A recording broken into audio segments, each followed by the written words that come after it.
આંતરરાષ્ટ્રીય મહિલા દિવસને લઈ સુરત મહાનગરપાલિકા દ્વારા વિવિધ ક્ષેત્રે નામના મેળવનાર મહિલાઓનું સન્માન કરાયું હતું. સુરત સહિત વિશ્વભરમાં આંતરરાષ્ટ્રીય મહિલા દિવસની ઉજવણી કરાઈ રહી છે.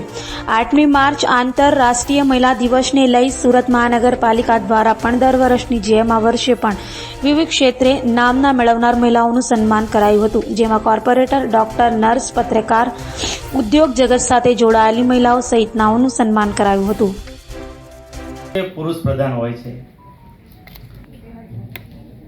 પણ હવે 2014 પછી એ નામ બદલાઈ ગયું છે. આંતરરાષ્ટ્રીય મહિલા દિવસ દર 8 માર્ચે આવીને ચાલ્યો જાય છે, અને એ દિવસે જ સન્માન શું કામ આપને એમ થાય છે. આજે સુરત મહાનગરપાલિકા દ્વારા આંતરરાષ્ટ્રીય મહિલા દિવસના કાર્યક્રમમાં ઉપસ્થિત મારા સાથી પદાધિકારી deputy mayor doctor Narendrabhai Patil, દંડક ભરત, દંડક ધર્મેશભાઈ, શાસક પક્ષના નેતા શશીબેન, સાંસ્કૃતિકના ચેરમેન સોનલબેન, બીજા ચેરમેન ગીતાબેન, નેન્સીબેન, વાઇસ ચેરમેન છે ઋતાબેન, ને તમામ મંચસ્થ બાળનો અને વિવિધ ક્ષેત્રોમાંથી બધાને મારી નારી શક્તિઓ હૃદયપૂર્વક વંદન કરું છું. એટલે મારી વાત હતી કે ભારત દેશ પહેલા પુરુષ પ્રધાન કહેવાતો હતો, પણ 2014 પછી હરણફાર ભળી છે. કદમથી કદમ મિલાવીને આપણી સાથે આગળ ચાલી રહી છે.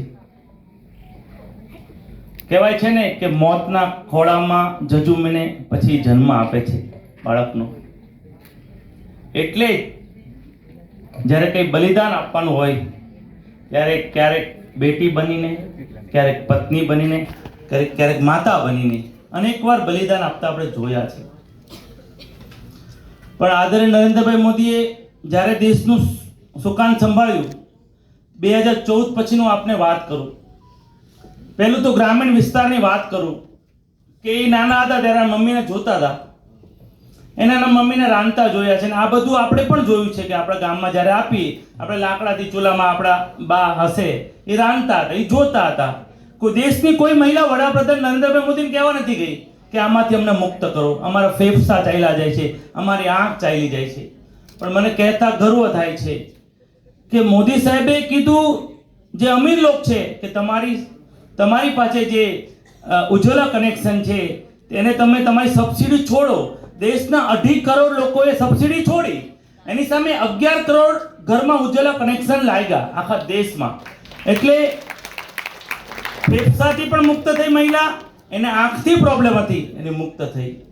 બીજી એક વાર દેશના વડાપ્રધાને લાલ કિલ્લા પર કીધું કે હવે પછી દેશમાં ટોયલેટ બનાવશું.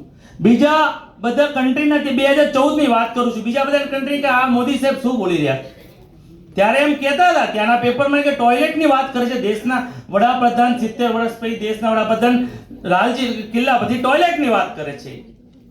પણ ટોયલેટની વાત કરવાથી એને ખબર નથી કે ભારત દેશની મહિલાઓ પોતાની સવારની જે ક્રિયા કરવી એ દિવસ ઉગા પહેલા ગ્રામીણ સ્ત્રીઓ કરી આવતી હતી, અને આખો દિવસ એને જે રોગો થતા હતા એ રોગોથી 70 વર્ષ લગી પીડાતી હતી. એ દેશના બીજી બધી કન્ટ્રીને ખબર ન હતી.